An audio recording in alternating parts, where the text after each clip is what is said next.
I'm here, so. I'm Shea Gilgeous-Alexander, and I'm down to dunk. Howdy, Oklahoma. My name is Chet Holmgren, and I'm down to dunk. Dead gum. I'm Josh Giddey, and I'm down to dunk. This is Lou Dort, and I'm down to dunk. Is that like you eat them together? Everybody tells me to get the bag of burgers. I need like a straw. Howdy. I'm an artist on the court. This is Jay Will, and I'm down to dunk. My name is Kenrich Williams, and I'm down to dunk. It might be Aaron Wiggins. This is a troll. It's a troll. I'm trolling. Howdy, Papa. Because I think it would take away from who he is, you know? Yeah. I love Oklahoma.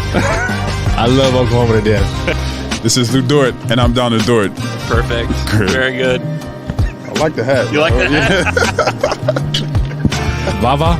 This is J-Dub, and I'm down to dunk. I've been doing a lot of dunking.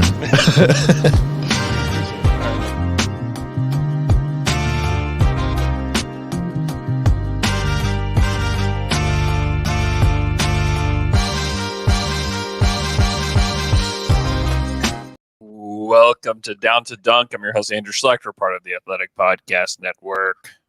With me, as always, on Mondays is my good friend, Michele Berra. Michele, what's up? It's all great. What about you? How was Vegas? How was your long weekend? It was great. Yeah, had a great time in Vegas at the in-season tournament. Got to make some fun videos. You can check those out on the Athletic NBA Show YouTube page. Did some podcasts while we were there. We did post-game shows. One with Eric Name on Thursday, which was perfect because I think kind of the main story from that night is just like how the Bucks reacted afterwards. And so it was good to have him on. And then on Saturday night, Sam Amick and I recapped the finals. So it was great. Great time. Got to see Cooper Flagg live, which was really cool. It was a closed event, so it was like just like a bunch of NBA scouts and like the parents of these kids, and then Wow, a few people from the media, and like got to sit and watch that courtside, and that was super cool. The whole experience is just amazing. Got to meet Ernie Johnson for the first time. We got to talk to lots of different people, which is great. Yeah, my favorite thing by far is just standing on the court during warm-ups. It's like one, you get to like watch LeBron and Anthony Davis and Halliburton, all these guys warm up right in front of you. But then just like the people that walk through, it's like people in the media, people from like teams and stuff walking through and just getting to like introduce yourself and like chit chat with people is like the very best thing. In the like it's so great. I just stood with Sam Amick for like an hour. I think I said this the other night. And then just people would walk by and just want to talk to Sam. And then I'm just like, hey, Sam, anybody that walks up to you, just introduce them to me, please. So that, I mean, it was just cool. It's cool getting to go back in the locker room and talk to these different teams. You know, I do that with the Thunder all the time, but don't get the opportunity really to get to know anybody from other teams. And so it was a very, very cool opportunity. I feel grateful and blessed to be able to do it. It was really, really fun. And I think we got some cool stuff, some good podcasts, and then some fun videos and stuff. So shout out to Sam N, who is our, he does videos and does YouTube for us at The Athletic, specifically for NBA mostly, but he does baseball and other stuff too. But he's great, and we had a great time. So yeah, it was great. It was fun. And the games were not bad at all. I mean, the final was a good one for, I would say, 36 minutes, 38 minutes, maybe 40. I mean, 80 was just sensational. Yes. Just yes.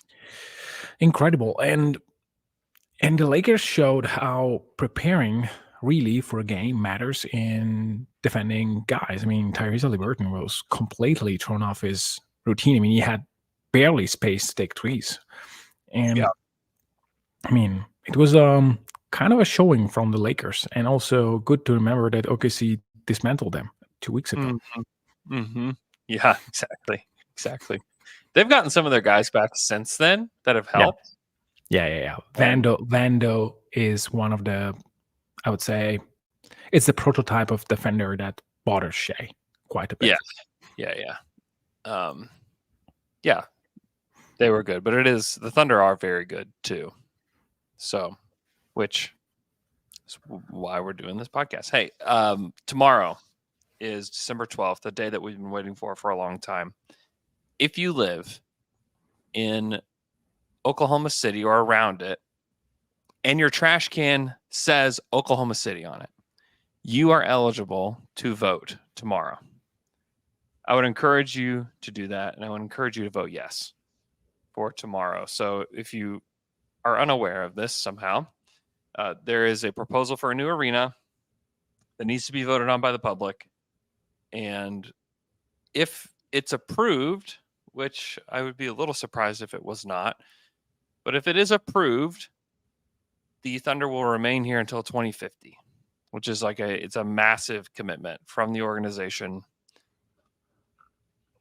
I get it that some people think it's not a good deal for Oklahoma City or for the patrons or whatever. I mean, it really comes down to do you want a team or not? And I think if you vote no, it doesn't mean that they're going to just move tomorrow, but it makes things murky. I mean, we should know above almost any other market in the league. We should know that you should not mess around with this, because if you vote no, that's exactly how the team got here.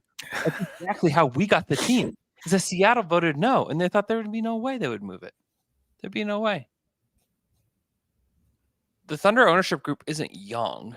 It's not a young group of guys that's going to be around forever.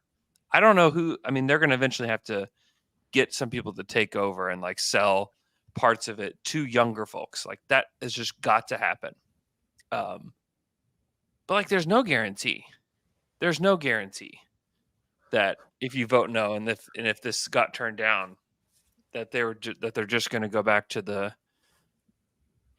drawing table and figure it out. There's no guarantee of that. I think we, above any market in the NBA, should know you don't mess around with this. It's either you want an NBA team or not. The fact is, the leverage isn't going to be there for the public. No matter what, it's just not, because there are so many better NBA markets out there than Oklahoma City. And I don't know where the idea came from that we can just be cocky and be yeah, whatever. Well, we're gonna hold out for it. We should hold out for a better deal. It's my goodness, guys. If this got voted no and the team somehow had to move, Oklahoma City would never, ever, ever get an NBA team ever again. And that's not me trying to scare people into voting yes. That's just me stating a fact. Mm-hmm. That if we mess around and think, but maybe there's people that just think having an NBA team isn't that valuable. Sure. If you think that, fine. You're wrong, but that's fine. You can vote no. But don't vote no because you think oh, we'll get a much better deal if we vote no. That is not guaranteed. Even if they do go back to the drawing table, is it guaranteed that we'll get a better deal the second time around? I just don't think so. Also, I made a YouTube or a short that I put on Twitter. It talked about the history of Oklahoma City and its arenas. And clockwork, every 30 years, there's been a new arena approved and built in the city. And it's been 30 years since the Ford Center was approved and built. And now it's time for another one. And so this is just kind of how it works. This probably would be happening in Oklahoma City, even if there wasn't an NBA team here. It's they would be thinking, hey, the arena is not really up to snuff, and we need to get something else built. And that's what would be happening anyways. But we have the opportunity to build a great NBA arena. Really, honestly, the first NBA arena built in Oklahoma City, because the first one was not built to be an NBA arena. This would be the first building built for an NBA team in Oklahoma City. And you get a commitment from an NBA team to go through 2050, which I when you say that when I say that, I'm like, man, I can't even believe like that's a year that we could all be living in. Like that just seems like so bizarre. This is how you will stare at things in 2050, probably, like this for the people Oh who yeah, can. I'll look like Mark Degnault does. Like after like every play, it's just like just squinting, staring. Yeah, Hopefully you and we'll I be old. we'll be old doing podcasts, drinking coffee. Yeah. Um, Yeah, to me, that point was never discussed in a proper way. I think the fact that, I mean, the first arena was not thought to be an NBA arena, and there were talks already that in order to get an NBA team here, you had to create a new one. mhm. Now, I'm not saying this will endure the pill about the fact that the 50 on whatever it's going to be, it's less than than others have done. Yeah. But the point is that you had basically an NBA arena for 14 years without really having to pay major money to build one, Mhm. which is not nothing. And on top, you have a team that is generating way less revenues than in other market that is willing to spend to keep the team here. Yeah. I mean, OKC went into the tax for KD. Maybe later, maybe they didn't do everything right, but they spent a lot of money, and Oh, those yeah. monies come back to the state taxes and city tax, and then you have the earnings that you have by just having the team in the arena for 82 games. And so it's not super duper easy to understand if that deal is a good deal for the city. But as you mentioned, I mean, it's even from afar, it's clear the how much the team meant to the development of the city, and having that for the next 25 years is a boost for the economy, no matter what. Yeah. And so, I think it's very important to consider that not just as a moment where you can bargain a better deal. You don't know that. Sure, you can try to hold off, and then you can have two results. One, the deal. Well, three results. One, the deal doesn't change, and you maybe you do something different, like you do a different project. You may save here and there, or something like that. The second outcome is like the team gives you a little bit more because I don't know. But there is a third outcome, which is, yeah, okay, we'll stay like this for a couple of years. In the meantime, we'll see if any other team, maybe we will be the ownership that moves to Las Vegas instead to expand the team. And we are the one who get the market. Yeah. Like, things like that are real. Like, Seattle want the team back. If there is a guy who's willing to spend a gazillion money to get the team back, your team is rejecting your city is basically saying, okay, no, we need more from you. Said, okay, let's see who else is going to get me more, because in the end it's money. And sure, I'm positive that Clay Bennett has something for the city, otherwise he would have moved in a different spot. But there are limits and rules, and money in the end, it's money. So it would make more money in Seattle or Las Vegas. Like, yeah. Yes, both cities can wait for the expansion. But I mean, a team like OKC with this young core in Las Vegas would make a gazillion amount of money. And if you can't do it for 2 or 3 years more with a team that is ready to win, that is the point. I mean, the team has a resource that is unlike anybody else in the league, or a very few teams in the league. They have a future. A controllable future in their hands. Mm-hmm. If you move today, you could generate, like maybe 3 years ago with the Chris Paul theme, you can say, well, okay. I mean, yes, the starting of the rebuild is now, and you don't have any all-star. The future is, yes, a lot of picks, but can you really show me? And now this team is winning. This team is good. There are investors that have already their eyes into what is happening in OKC right now. Oh yeah. So you can try to leverage, but the leverage is not there. Yeah, there's no leverage. It's just not. The entire NBA world has been waiting and is still waiting on the city of Oklahoma City to fumble this, because there are very few people league-wide that believe that Oklahoma deserves an NBA team. Very few. Most believe that Oklahoma City does not deserve an NBA team. And they are waiting for us to fumble this and vote no. And if we do, which I hope we don't, I don't think we will.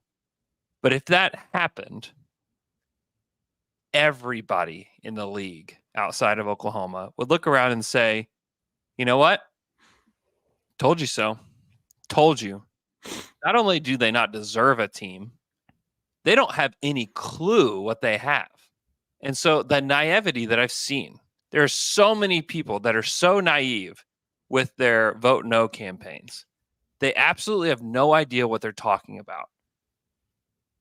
I would just point you guys to listen to the podcast that I did with David Holt. Just like search Down to Dunk, Mayor David Holt, and you can find it and like share it with people, because like he breaks it down. He breaks down the history really well. He breaks down why you should vote yes. I mean, to me, it's a no-brainer. It's a no-brainer. But I promise you that if these people that are trying to talk people into voting no, if they win out, boy, the NBA as a community of people, executives, people all around the NBA will say, told you so, told you. I told you we shouldn't have moved a team there. I told you this would never work. I told you.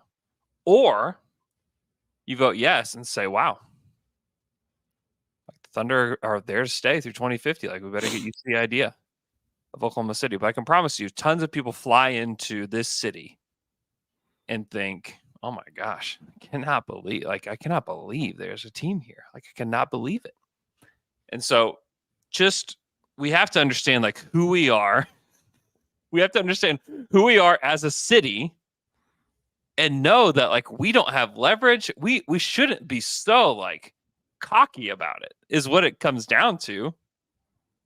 I mean, it's insane to me that people will be so cocky to think that, oh, I need a better deal. Dude, you shouldn't have an NBA team. What are you talking about? You want a better deal? Like, the good deal is to have a team here through 2050. That's the good deal. Vote yes. All right, I'm done talking about it. Hey, the Thunder are good. They're a really good team. They are 14-7. They are 8th in offense. 8th in offense, 6th in defense. Net rating is 3rd in the league, tied with the Philadelphia 76ers. 7.2 net rating, which is still really good. Yeah, it's regressing a bit. But the thing is, like, everybody's is. Sure. You know, along with like Minnesota's 7.3, Boston's down to 8.5, Philly's 7.2, you know, Orlando's 5th and they're 4.9. You know, like, yeah, it's regressing. It was always going to regress, but everybody else is too. Like, these teams that have been off to hot starts have regressed as well. The true shooting has cooled off a little bit too. They're 3rd in true shooting at 60%, which is still just unbelievable. Very good. Yeah. Yeah, this is a good team. They won just an unbelievable game against the Warriors. I was watching on my phone as I was walking over to the arena to watch the EYBL game, and I just couldn't believe what was happening. Like, I couldn't believe it. I thought, okay, you know, that when the Thunder had that last possession basically to get a 3, I thought this is over, because like they couldn't hit a thing. I mean, it was so bad, so bad. And Draymond Green giving the Thunder a gift, like, just reach, like, he can, for being like one of the smartest players ever in the NBA, like, he can be one of the dumbest guys. Yeah, that was not a good play. It was unbelievably bad, so bad. And Chet stepping up and hitting those 3 free throws. Holy smokes. Like, that takes a lot of guts to be able to do that. Those are, even though he's like a great shooter. I mean, like, I truly believe he's a great shooter. That's still but we are going really tough. and we are going too fast, too far. Why? Let's stay in the moment of the pass that goes to Chet Holmgren. Yeah. Like, for the second time, the decision is, hey, we will hit Mr. Holmgren with the pass and let him win us the OT. Yeah. It's crazy.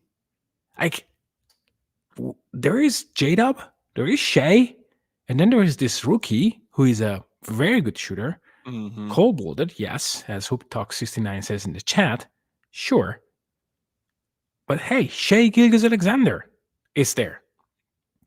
And the Thunder designed the play to get Holmgren guarded by one of the top 15 defender in the NBA over the past, I would say, I don't know, 15 years, 20 years. I mean, top Right. 15 probably over the course of like the last like 30 years. Yeah, maybe so. I don't know. I like comparing eras, but like Draymond Green is exceptionally good at defense, and he was guarding him, and the ball found him, and he made the play. Mm-hmm. Like he didn't just shoot it; he was just ready for the foul, recognized that Draymond was a little bit too aggressive, Mm-hmm. and leveraged that perfectly. Yeah. Perfectly. Like, but the Great fact that pass the from team Dub, trusted too. him. Yeah. Great pass from Dub to get him the ball. Yeah. Yeah. To me, it's insanity. Yeah. Yeah. It was amazing. And for them to just have like they've been having these games like these like mental toughness games where they have had to, like the Mavs game was one of like true mental toughness. And then that game as well. I mean, they were down, like it felt like they were down 11 the entire time. Yeah. And then they were able to kind of fight back there at the end and get in there. And it still felt like, oh, this is too little too late. And then, Chet gets fouled, steps up, hits the 3 free throws. It was amazing. And even still, like there's 7 seconds left in the game. And they get the ball to Steph. Lou Dort's on him. You just thought like, oh, here we go again. Like we've seen this movie before, and then it like, yeah, against Portland last year. well, he misses, and then like the Warriors like immediately like just completely wet their pants in overtime, and they foul Isaiah Joe on a 3-point shot, and boy, they turned the ball over. 3 from the Chet corner. hit a 3. They turned the ball over like crazy. I mean, 28 times. I made a video of all 28. It's weird because like on the box score it says 29, but in there's not a 28th or 27th. I can't remember which one it was. There's not a 28th or 27th turnover in like the. Maybe it's a 24-second violation. Well, they have everything in there. Yeah. I don't know. Maybe it is. Anyways, but I have all 28 turnovers. And great babe. Draymond throwing the ball out of bounds. I mean, it was great. It's fun to rewatch all of those turnovers. I watched them many, many times. And a lot of it's carelessness with the ball, but it's also like the Thunder like knowing how to play as well. Yeah. I mean, like the amount They of played skill. the passing lane so well. Yeah. Like, they were ready for the interior passes. They did an exceptionally good job on the ball coming from the outside to the inside.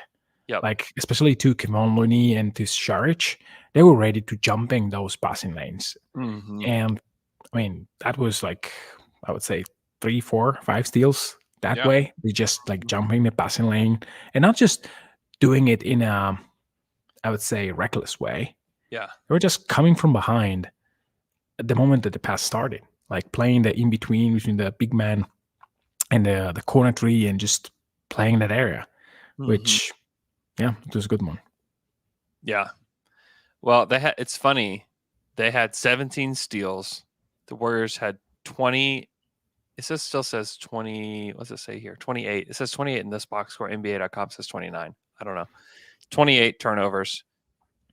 And still, this is like the most like bizarre game. It's almost like, hey, let's see what like let's just do what we're worst at the most and just see what happens, because the Thunder lost the rebounding battle 39-60. The Warriors still, after turning it over 28 times, they took 6 more shots than the Thunder. Yeah. They still got 6 more shots. Like that, it is one of the craziest box scores that you'll ever see. Like there's so many, like it's an anomaly to turn it over 28 times. It's an anomaly to get that many steals and still take less shots than the other team. Like it was a very, very bizarre game in a lot of ways. And it was like a very mental game where it was like, hey, like probably the most mentally strong team here is gonna win. And they did. Like they absolutely did. And the Warriors, part of the reason they turn the ball over is they just pass a lot. They had 29 assists. It's funny, they had 29 assists to 29 turnovers is what this is telling me. 1-to-1 ratio. Great. Yeah, 1-to-1 ratio. The Thunder had only 15 assists on the night. They could not hit a thing. They were 5 of 29 from 3. I mean, it was really, really rough for them. Yeah. I don't like the number 5 nor 29. I don't like either. Yeah, you want more? Yeah. Yeah, I mean, definitely. Yeah, I don't think that the distribution is good enough. The Warriors almost took 50. Yeah. And it's I not think like that OKC needs to take more than 35. I think so too. I think that's right. But the Thunder did score 78 points in the paint. Yeah. In that game, which is a ton, and had 27 fast break points. So like they're obviously, if you only hit 5 threes, you have to score in some other way to get to 138. Yeah. It's crazy that they shot 17% from 3 and scored 138 points. Yeah, if you look at just the box score of the game and you tell that Golden State had a lot of turnovers, you just watch the Golden State box score and say, hey, they hit less than threes than you, and they took, 39 rebounds. Who's winning this one? Yeah. I would say 95% of the observer would say, hey, Golden State won the game. They shot 40% from 3. They hit the 3-point discrepancy is 19-5 in favor of the Warriors. 19. They hit 19 threes and lost. That was just because they were so careless with the ball. Holy smokes, they were careless with the ball. And the Thunder played great defense too. I don't want to it's a combination of both. It's a combination of carelessness and also just like the Thunder having like that length and just like knowledge of the game, knows how to play.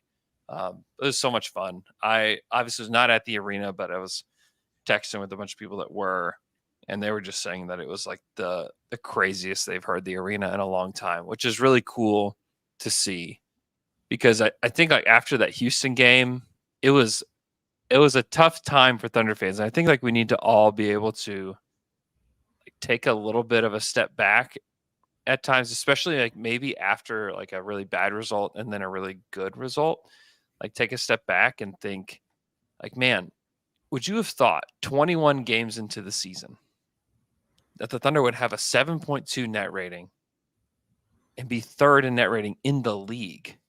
Better than every team in the West but the Timberwolves, which is also a surprise. But like we didn't know that this team was going to be this good.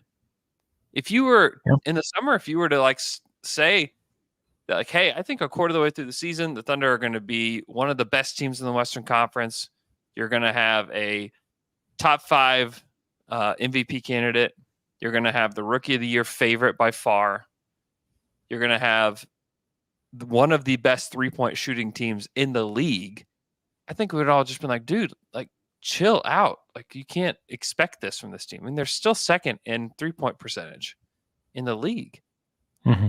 Like I think everybody would say chill out. Like that's you're the biggest homer ever. I think that we need to like really, because I don't want to, this is supposed to be like the fun year. And I get like a lot of like the Josh Giddey stuff has like been a dark cloud over things, but I think that we need to like do our best to like let that take a back seat, at least for now, because like this team is really good and they're really fun and it's loaded from top to bottom with really good players. And this is only year one. This is only 21 games into Chet Holmgren's career. And I think that they have like a legitimate superstar on their hands. I talked to lots of people in Vegas that want to talk about the Thunder that are either from media or from team side or anybody. Like, everybody's like, man, like that team is really good. And they want to talk about how good Chet is. And there are a lot of people that believe that Chet could be the best player on this team in a few years, just because of like the things that they've seen so far from him on both ends are just unbelievable. And so, like, I just like want to state it again. What? The fact that Chet could be the best player on this team. I mean, this is not Andrew being a homer. No, this is definitely. I mean, it's on the table. And by the way, you have a top 5 player there too. Yeah, who's probably going to be on most MVP ballots this year. I want to say something about Houston. I'm okay with that loss. I'm weirdly okay. I know that Houston is Houston, but Houston is one of the best defenses in the league. Like, I know that we like to think about Houston as, they are like faking it a bit. And maybe I was guilty of thinking them being more of a low 30 kind of team. And maybe there will be a high 30 team this year, maybe low 40. That seems a stretch, but it can happen. They played a very good game defensively. And on top, OKC missed a ton of wide open shots. Yeah. And it's not that they lost against the Wizards. Like, if they lose the way they did, 110 to 101 in Washington, I promise you, I would be so mad. Yeah. So mad. Because this team can't allow itself to lose games like that. Or if they lost to Utah tonight.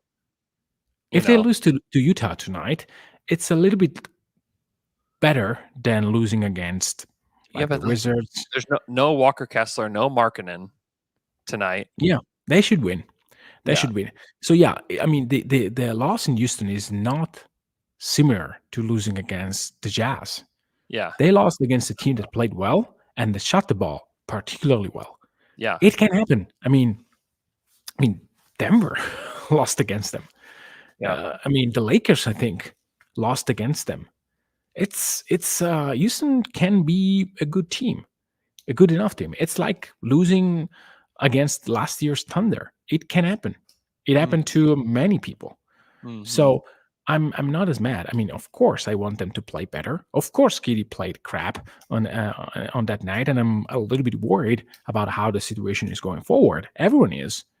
But in the grand scheme of things, this year should be about learning how Chet is and how good he is. And I think that this is a very, very welcome first 21 games for Chet.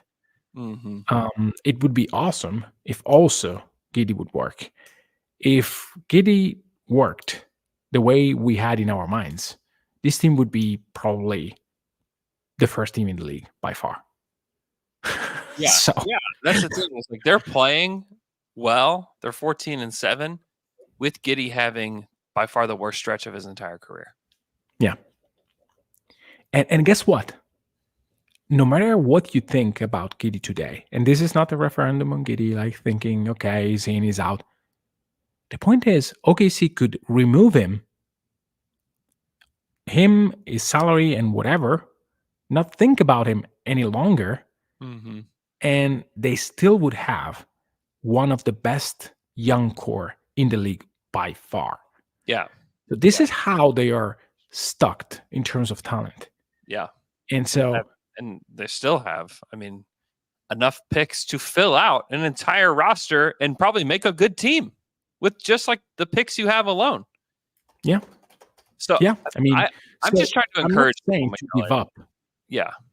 I'm just trying to encourage people to just try to enjoy it. Like, just try your best to enjoy it. And I understand, like, you can't live and die by every win or loss, because we've got to be better NBA fans than that, I guess would be my case. Like, that's like, the league is tough.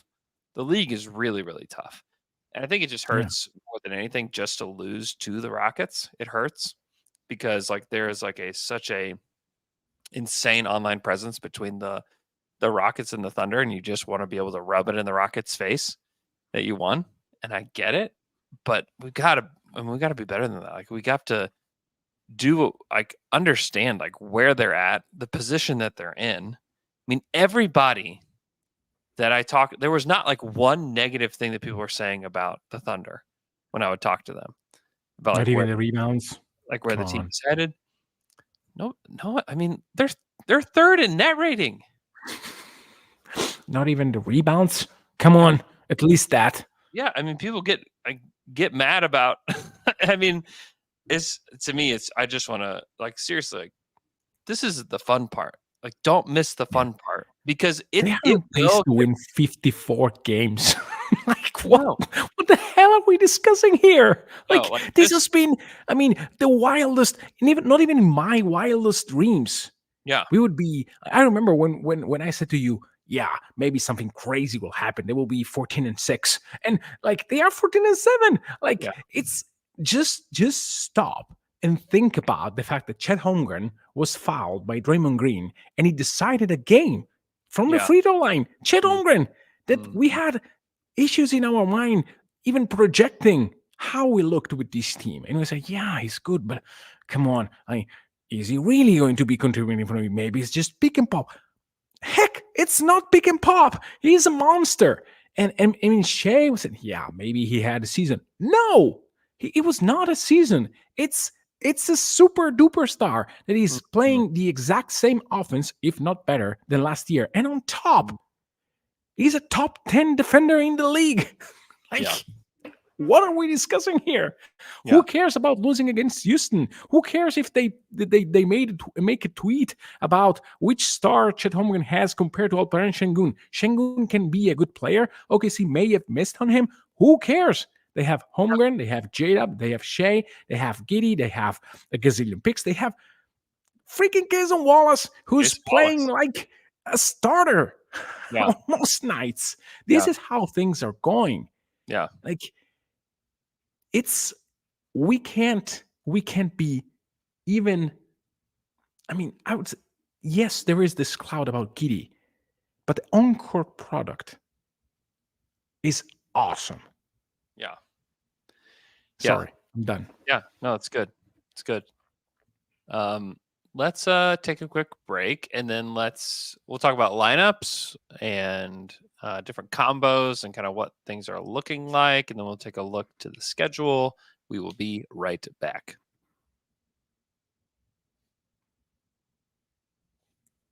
And we're back after that quick break. Michele, I am looking at cleaningtheglass.com, which I filters love out. the website. It's a great website, filters out garbage time and things like that. But if you ask Mark Degnault, he would say that there is no garbage time in the league. But Cleaning the Glass would disagree with Mark on that.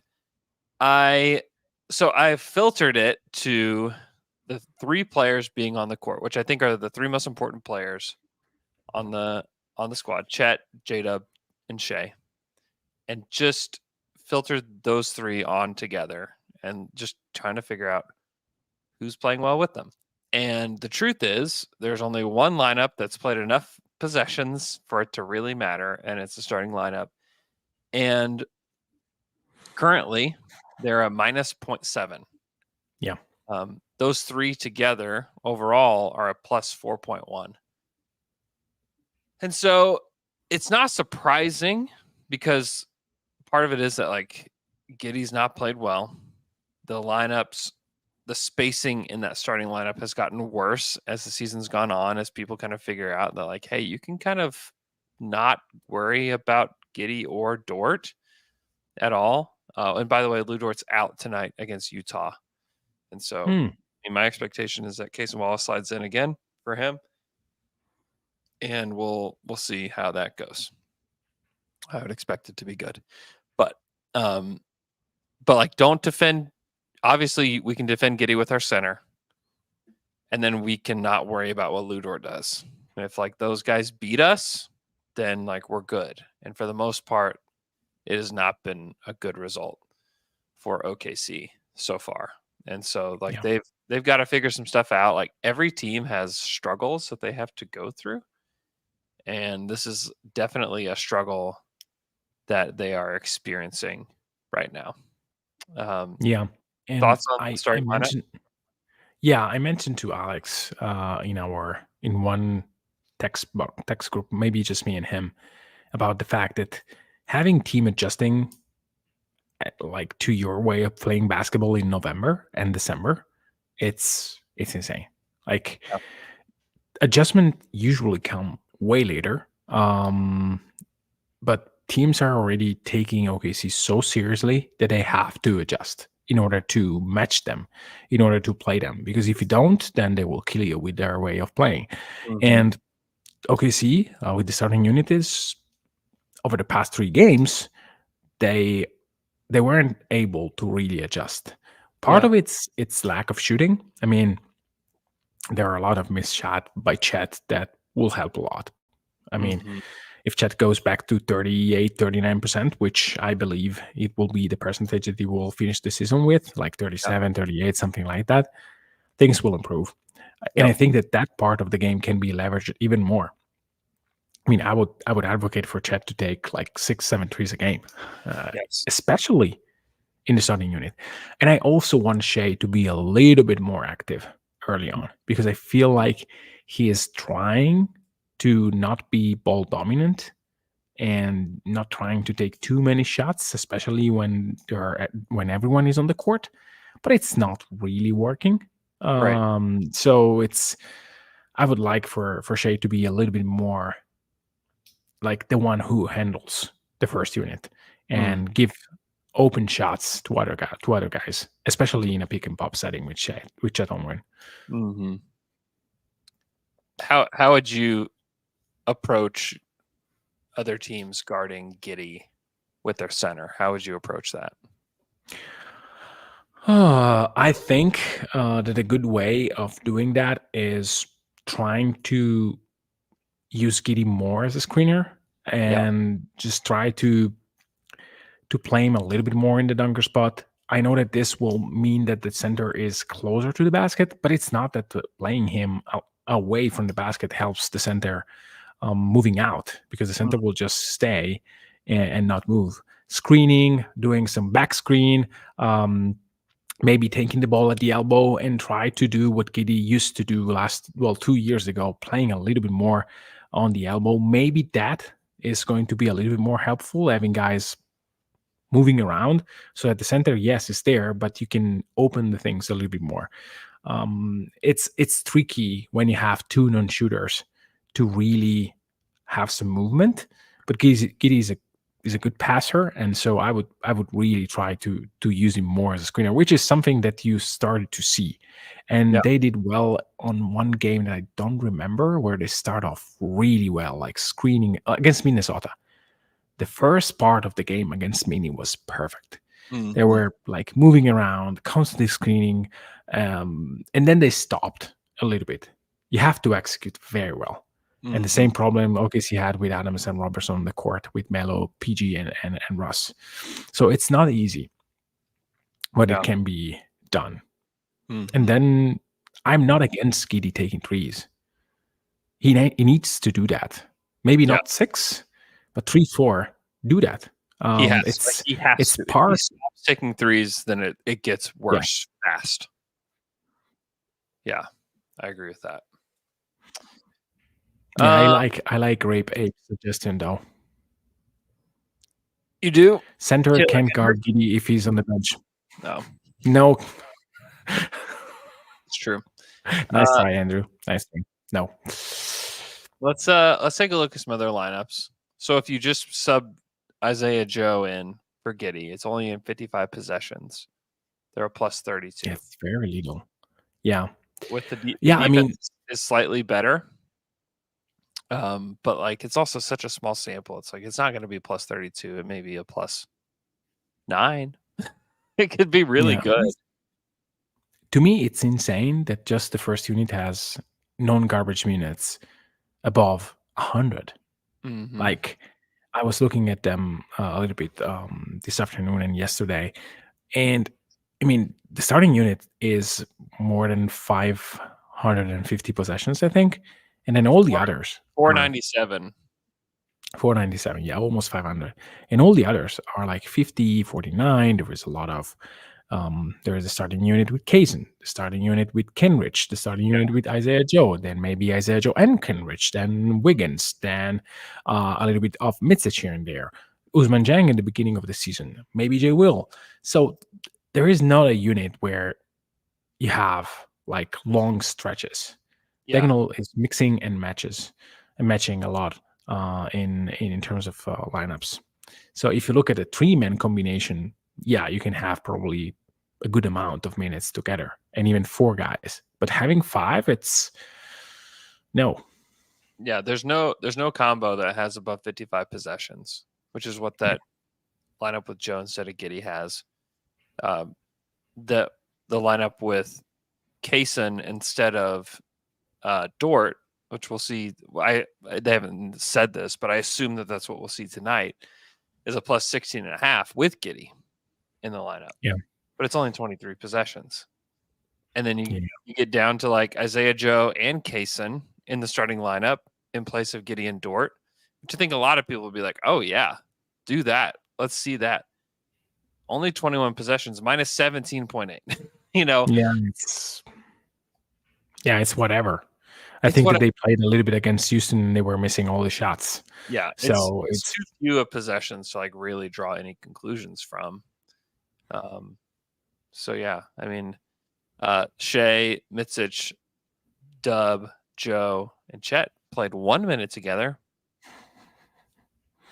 You know, so I mean, it's still just too early to know like what all this means. And Mark talked about it after the Houston game. Like they're gonna have to figure something out with Josh Giddey. Like I get that like maybe the fit is not great, and it certainly doesn't look great right now, and he's playing poorly.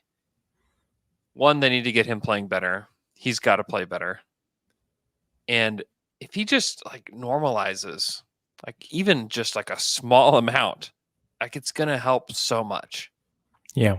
But it's gonna be I still think we got to be patient with him, and like still the team is good, you know. So I don't know. I'm still willing to be patient. I still stand by the comments that I made last week.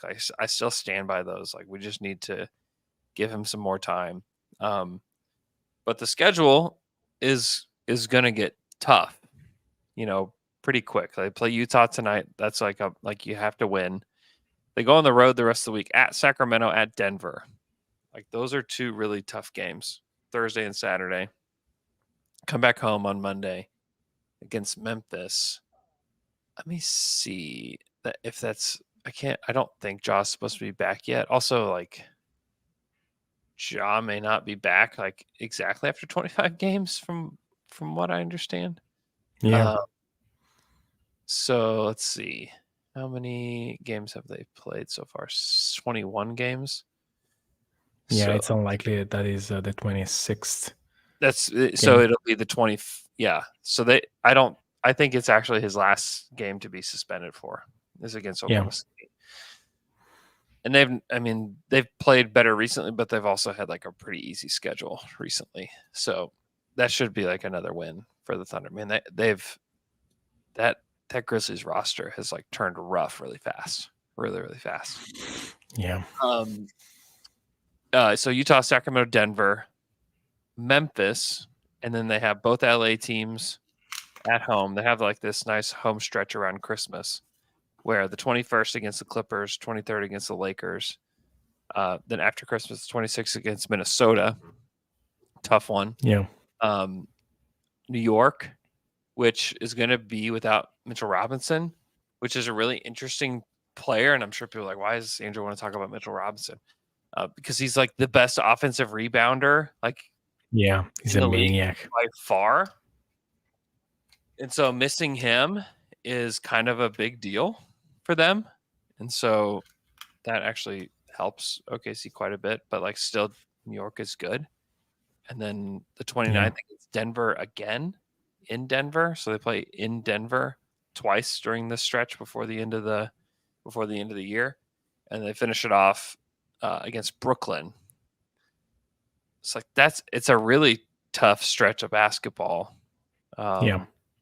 So I'm really interested to see where they're at by the end of that. Like, they're going to lose some of these games.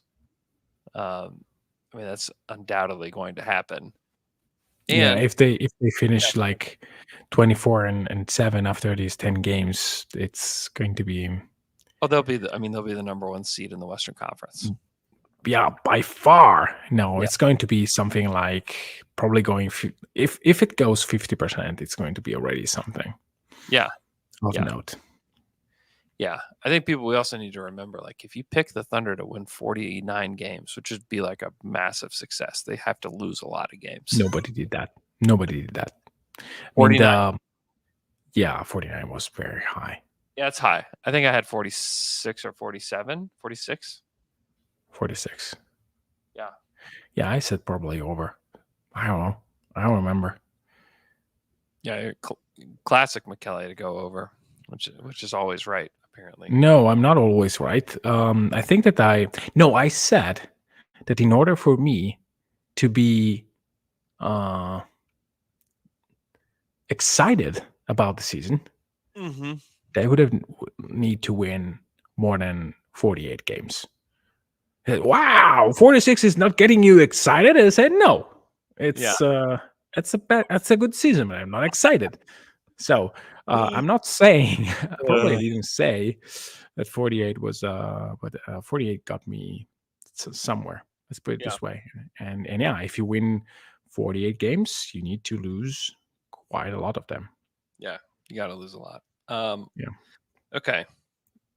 Anything else? You want to take some questions from the chat? Sure. Why not? We have Zach in here that says, why not have Giddey guard fours and J-Dub guard wing players? It doesn't mean much in modern NBA, and I think they are already doing it when they can. Like against the Lakers, I think that Giddey was guarding the wing because the 4 is LeBron James. Yeah. Against Houston, I think that Giddey was on Jabari for stretches. Yeah. He also guarded Dylan Brooks a lot, and Dylan Brooks like looked at Giddey and was just like, "I'm going to cook you. Like, you're about to get cooked." Yeah, which is great, by the way, to let Brooks cook on most nights. Mm-hmm. You just need to maybe do it, fake it for a few seconds, and hope that he doesn't have the greatest night like the Canada night. Mm-hmm. But yeah, I mean, I think that this is matchup based, and I mean, Giddey will pick the slowest among the wing/4 guys on the other team. Or it's just like strictly a spot up guy. Yeah, they put him on, which makes the most sense. Yeah. Zach Vobernick wants to know, is Chip England the best free agent signing in team history? Yeah, probably so. I mean, it's up there, I would say. What are the others? I mean, Isaiah Joe. Tupat. Isaiah Joe. Yeah. Tupat. Sorry, I had to say that. I mean, we were so excited about Tupat. Yeah, like a shooter. He will not take like too many positions away. The ball doesn't stick in his hands. The ball doesn't stick. It's not, the ball doesn't go anywhere, and it's not going in for sure. So Isaiah Joe. I mean, Isaiah Joe was I wouldn't call it a free agent acquisition, even if it's technically true. It's more of almost a second draft pick. Let's put it this way. Other teams had a chance to get him, though. Sure. What do you mean, sure? Don't roll your eyes at me. I said sure. It's outside of the so-called free agency periods. It's just like it was a cut. It's like almost Ty Washington. It's only that Isaiah Joe is great and Ty is out of the league. Yeah. Would you call, like, for Milwaukee, Ty a free agent acquisition? No, I mean, it's Ty's on Milwaukee, where he had a stint there. No? He's on a two-way. He was there. I saw him in Vegas. Yeah. Yeah. Is that a free agent acquisition? Yeah, he was free. He was free to do what he would like. Come on. That's Yeah. what a free agent is. I know. I know that you know what I mean. I do, but I don't accept it. Okay, fine. Let's see. Who else? A Skags 59. Any players in the 2024 class that you feel are starting to rise? Well, I had dreams about Kai Filipowski, but I'm not sure if this is something that answer your question and also speaks about my mental health. I don't know. I watched very little so far. Among the guys that I watched, there is no perfect fit for OKC. I mean, the guards are, maybe Trey Alexander is a little bit interesting. Yeah, I like but I him. would not put my chips to get him if there is any other opportunity. Big man. I mean, I think that we watch Klinkman. I think that we watch Bobby Klintman, Filipowski. Mm-hmm. I mean, I don't know. No one really pops for me, but it's early. Yeah, it is early. There's been some disappointing games. I'm interested to watch more of Cody Williams. Oh, me too. That is, I really wanted to talk to you about. Like, he should be a guy that we do rather soon for After Dark. He scores, and he's decent passer. He doesn't shoot many threes though. And is he 6'8", 6'9"? Yeah, 6'8". Yeah, he's pretty big. Yeah. So he's an interesting one. But yeah, this he class sat out in this game, right? For, I don't know, minor injury. I think that's right. This class is pretty brutal though. Yeah, I mean, spoiler alert, the next prospect will be probably Collier. Who's had like a bad stretch. Yeah. Let's say that if in November your number one pick, supposed number one pick, is Isaiah Collier, there are issues. He won't be the number one pick. Yeah, not if there's just no way he can be the number one pick, right? He's 6'5", short arms. I don't know. Like, he's a good defender. Like, and if you want to know more about Isaiah Collier, please subscribe to the OKC Dream Team Show. We will talk about him soon. That's right. That's right. Ethan Tucker, what did you think of Cooper Flagg? Very impressive athlete. Good passer for his size. He's a legit 6'8". Like, he runs the court so well. The shot did not look good. It's pretty flat. He's got a lot of work to do on that. But you can tell he knows how to play. He did not look like a number one pick to me in that one game. But again, it's only one game. And, the circumstances are strange, being in Vegas like that. So, like, I don't read a ton into just one performance, but like, it wasn't awesome. I can say that. I thought actually, like, the best player in that game was Trey Johnson, who's going to Texas. He played for the Link Academy.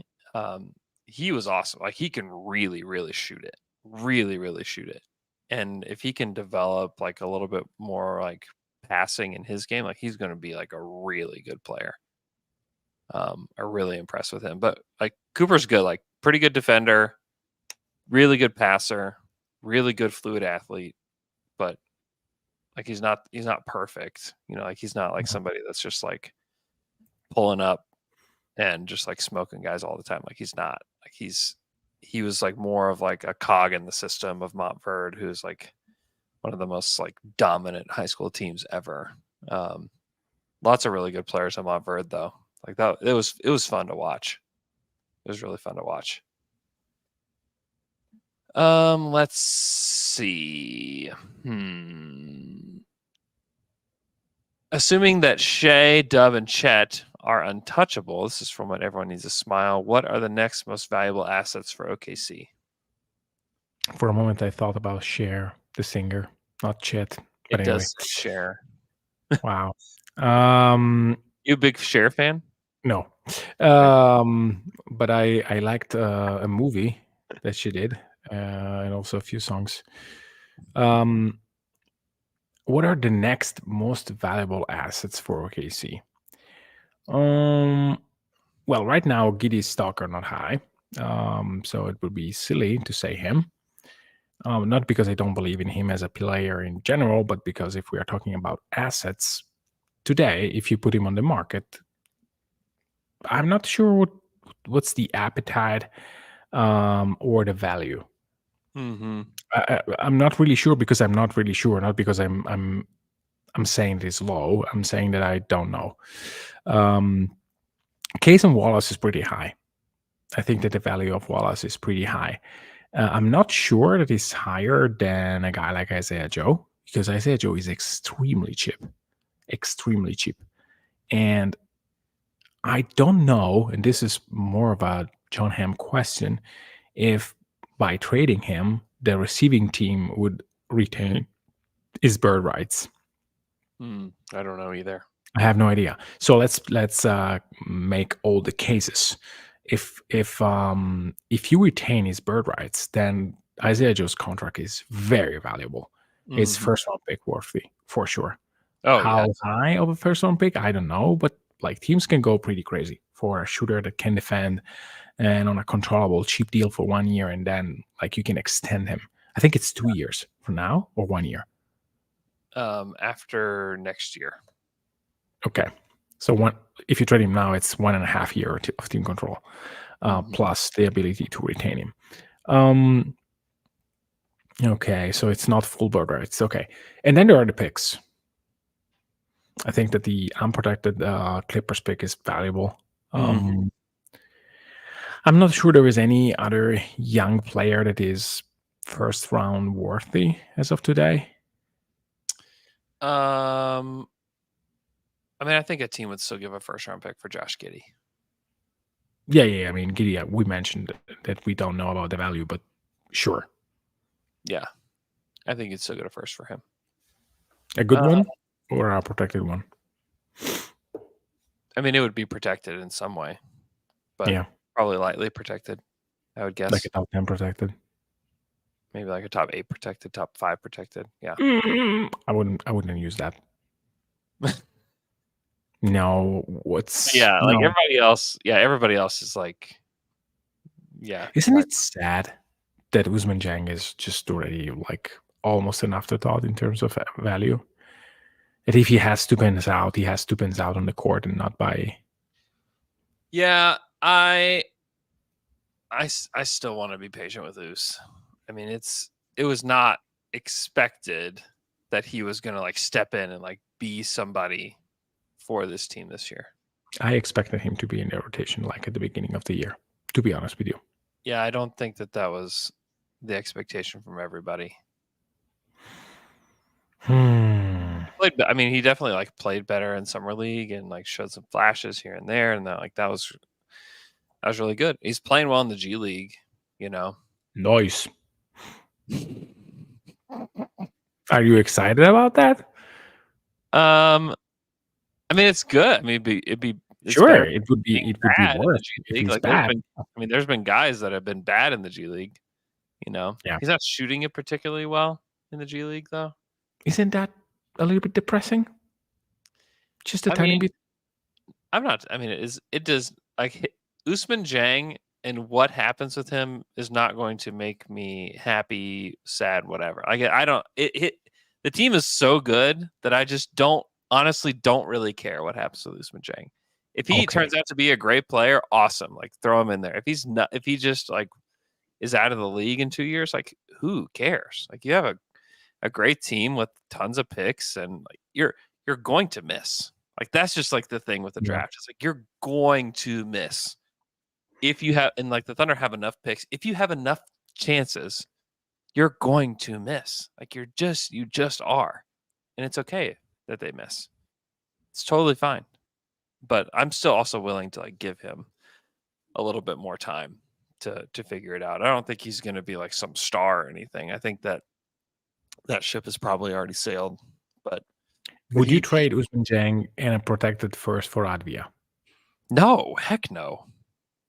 I don't know why everyone is like implying that probably Advia's agent wants him out of PC. Denny's not very good. It's not bad. Yeah, but he's not good. No. Like, you think what would he be on this team? Like, what is he? I don't know. I'm not. I never liked Advia from the draft onwards. Yeah, But I know. I'm That's why I'm a little reading surprised the you mentioned name. I keep reading the name everywhere. Like Advia here, Advia there. Always a good defender. Always as like he's fine. Like, he's not a is good misplaced. defender. Is miscast in Washington. Okay, maybe it's just me. What is he supposed to be cast for? I don't know. Just being a tool that can defend. I just wouldn't trade a first for him. No. I mean, if it was Jang and a second, like whatever, like sure, Whatever. Yeah, but it's whatever. I don't want whatever. I know I don't think Denny Avdia is like the guy that you should trade for. I think you need to trade for a real shooter. He's a fake shooter. He's a career 31% from three. Like, why would you want to trade? Why would you want to trade for that? I don't want that. I just read a lot of stuff brought him up. I didn't bring him up. I know. I just wanted to see if I was missing something. I don't watch enough NBA to know if what I'm reading is right. I watched 2 games and I was not particularly impressed. He's fine. I mean, I think like, you like him because he's 6'9", but like, I don't know. I just don't think he's very good. Okay. For a bad Wizards team, like he's averaging 12 points and 5 boards. Would you take Gallo back? No. Just for me as an Italian, to have an Italian guy. No, sorry. No, he's too slow. Yeah, come on. He's way slower than Bertans? Yeah, probably. Yes. He's really slow. Yeah. He is like scary slow out there. Yeah. Yeah, he's not good. I mean, if you're wanting anybody from the Wizards, like it should be Corey Kispert. Yeah, I know. This is why I wanted Gray Dick in the draft, just to have a slightly different variation on the Kispert kind of player. Yeah. I mean, Kispert is like a real shooter. And that's what if you want to bring in somebody, like you should trade for somebody that can really shoot it, you know? Yeah. And hopefully take some rebound. Yeah, that's the thing about Kispert. He's not a good rebounder. Nope. That's also the thing. Is like the Thunder have like the benefit, of being able to be patient about who they acquire. Like you don't need to go out and acquire Denny Avdia or really. Honestly, like there's really nobody on the Wizards that I would want on the Thunder that I would just be like, they have to get this guy. No, there's just nope. There's nobody on the team that I'm like, oh man, like this guy would be great on the team. Like no, like don't. I'm not messing with any of these guys. They don't need any of these dudes that are on this team. Even like Bilal is probably like their like the most coveted player on their team just because he was taken in the top 10. But like the Thunder don't have the developmental minutes for Koulibaly. Like, and that's part of why it's tough for Jang right now. It's like there's the developmental minutes don't exist. Like you have enough players that can really go on your team to where like you can only get. I mean, they're giving Jang like 8 minutes here, 10 minutes there, 5 minutes here, 2 minutes there. It's just like, how can we squeeze in these developmental minutes for him? And that's why. And it's funny because like so many people give Steve Kerr the business about being a bad developmental coach. It's hard. Like, when the truth is, like, he may not be a great developmental coach, but he's also had Steph Curry, a generational player, on his team year after year after year. And you can't develop young players when you're a title contender. Like you just can't. And also they asked him to develop Weissman. So yeah, exactly. Yeah, you can't, because Kuminga and Moody are fine, mostly fine. Not great, but there is no guarantee that in another spot they would be better. Right. They're not bad. No, they're not bad players. But yeah, like I'm just willing to wait on Oos and Ooze. what? But yeah, it's a tough spot for him because the team is competitive now. It just like kind of means that you don't get, like just token minutes, which is like you need minutes. You need minutes to develop. Like if you want to be a good NBA player, you have to get minutes. Hey, start him instead of Giddey and see what happens. Sorry. Okay. I'll shut up. Can it be worse? Possibly. Can it be? I think he can. Yeah, I do. I think so. Will it be though? Who knows? Who knows? If you don't try, you don't know. I'll ask Mark pregame tonight. Hey, a weird Italian guy mentioned that you should start Jeng instead of Giddey. What are your thoughts? Yeah. Oh, can you imagine? I cannot imagine asking a question like that. I would never do it. I would never ever do it. It's such it's so crazy. I mean Giddey will keep starting, until it just becomes completely untenable. And I understand that people believe that it already is, and I don't blame you for feeling that way, but it just is what it is for now, my friends. Moss P, how about OG Anunoby? They're not trading for OG Anunoby. One, he's going to be incredibly expensive in terms of assets, and then he's going to be incredibly expensive in terms of money that he's going to get on his next deal. And watching the team play, I think they could use a player like that. Certainly, that's like a big wing defender that can shoot. But everything else surrounding Anunoby tells me that it's not a good idea. As far as like the contract, and it's not even the prototype of player that OKC really needs. You were mentioning it, I think, between the line. It's not a player that needs usage and needs touches. If you say, hey, let's dangle 2 first-round picks to get McDaniels, I would understand more. He can take like 7-8 shots. He can defend whoever. He's decent enough corner shooter. Can play basketball. Like that prototype of player. If you slide him in, it will work. Yeah. Anunoby needs touches, needs different stuff. So and of course, Jaden McDaniels is not up for grabs. So he's not being traded. He's not being traded. And you can't get guys like Vanderbilt, for example, who are in the same mold of Herb Jones and these long, lanky defenders that would fit very well defensively for OKC. But you just can't have zero shooting. I mean, I watched Vando like refusing a wide open 3-point shot and just driving and moving the ball to nowhere because the defense is just not caring about him.